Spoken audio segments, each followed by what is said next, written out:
Bonjour, dans cette vidéo, on va voir la méthode de l'arbre de cause ou appelée aussi la méthode de l'arbre de défaillance. Donc on va commencer par le principe de la méthode. Donc cette méthode permet de déterminer par une approche descendante toutes les causes possibles d'un événement indésirable, par exemple une panne machine, et de représenter ces causes sous forme d'un arbre. Donc cette représentation utilise des opérateurs logiques et ou. Par exemple, voici un opérateur logique et voici un opérateur logique ou et des symboles graphiques. Dans le cas des études de sûreté de fonctionnement, on peut calculer la probabilité d'apparition de l'événement indésirable en utilisant la probabilité d'occurrence de tous les événements de l'arbre. Donc un arbre de défaillance peut être représenté par la figure suivante. Donc il est à noter tout d'abord que la forme rectangulaire est utilisée pour les événements qui nécessitent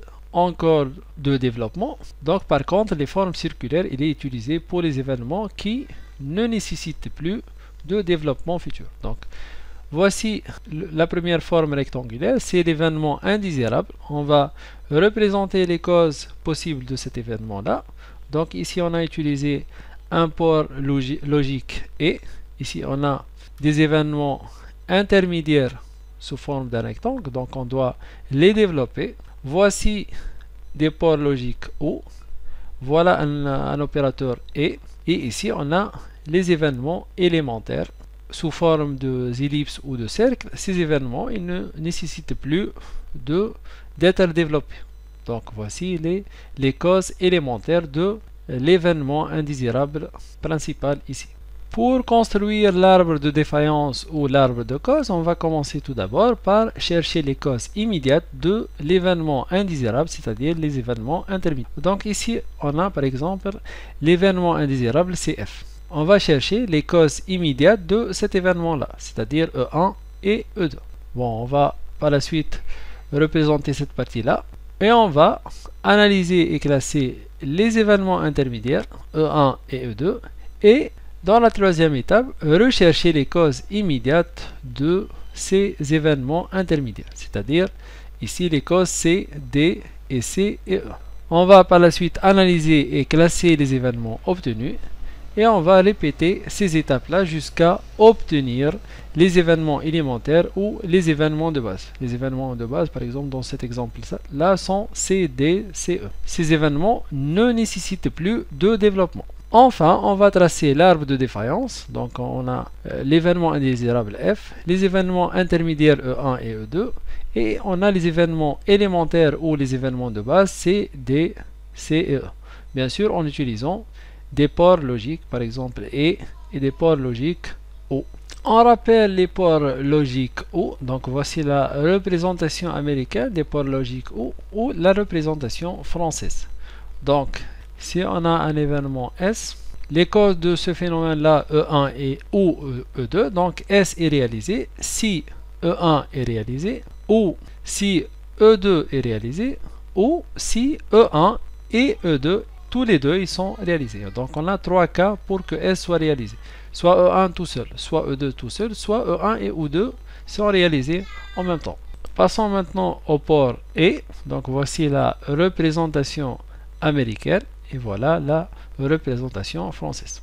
Donc si on a un événement S qui dépend des causes E1 et E2, donc S est réalisé si seulement si E1 et E2 sont les deux réalisés en même temps pour que S soit réalisé. Donc voici la différence entre les ports de type OU et les ports de type. On va prendre un exemple. Donc on va considérer le système d'éclairage illustré par la figure suivante. Ce système-là, il est constitué d'un fusible, d'un transformateur, de deux lampes L1 et L2, d'un fil conductrice, voilà, des fils conductrices et un interrupteur. Donc l'objectif ici de développer l'arbre de défaillance de l'événement obscurité du poste du travail. Donc pour développer l'arbre de défaillance de l'événement indésirable, ici c'est l'obscurité des postes de travail, donc on va chercher les événements intermédiaires. Donc quelles sont les causes possibles pour qu'on a l'obscurité de poste de travail? Donc soit les lampes ils ne sont pas alimentées, donc ils ne sont pas alimentés bien sûr par l'énergie électrique, soit que les lampes ils sont en panne ou ils sont hors usage, voilà, hors service. Donc les lampes ne fonctionnent pas. Donc ici, on a une fonction OU. Donc pour cela, on va utiliser un port logique OU. Donc A, pour que A soit réalisé, il faut B ou C soit réalisé ou les deux en même temps. Il se peut que les lampes ils ne sont pas alimentées et les lampes ils sont en panne, les deux en même temps. Donc ça donne que le poste de travail il est obscur. Donc on va analyser ce phénomène ou cet événement indésirable intermédiaire B.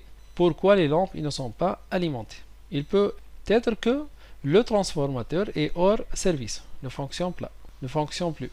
Il se peut aussi qu'il y a un panne de secteur. Donc on a un problème d'alimentation du secteur de l'énergie électrique. Il se peut aussi que le circuit soit coupé. Donc les fils conductrices contiennent une panne, ils sont coupés. Il se peut aussi que l'interrupteur il est bloqué ou il est hors service ou il est en position ouverte. Pour ces événements-là, ils sont des événements de base qui ne nécessitent plus de développement. Pour cela, on va utiliser des cercles et non pas des rectangles. Par la suite, on va analyser l'événement C. C'est un événement intermédiaire. On va rechercher les événements de base ou les événements élémentaires pour l'événement C. Donc les lampes, ils sont hors service, ils sont en panne. Pour qu'il y ait l'obscurité de poste de travail, donc il faut L1 et L2 soient les deux en panne, car ils sont en parallèle. Donc pour avoir l'obscurité, il faut que L1 et L2 soient en panne. Ici, pour cela, on va utiliser un port logique et donc l'événement la lampe L1 hors service et la lampe L2 doit être aussi hors service. Les deux lampes doivent être en panne pour qu'on ait l'obscurité du poste de travail. Ces événements D et E, ils sont élémentaires. Pour cela, on va utiliser des cercles. Donc voilà, on a terminé l'exemple. Merci et à la prochaine.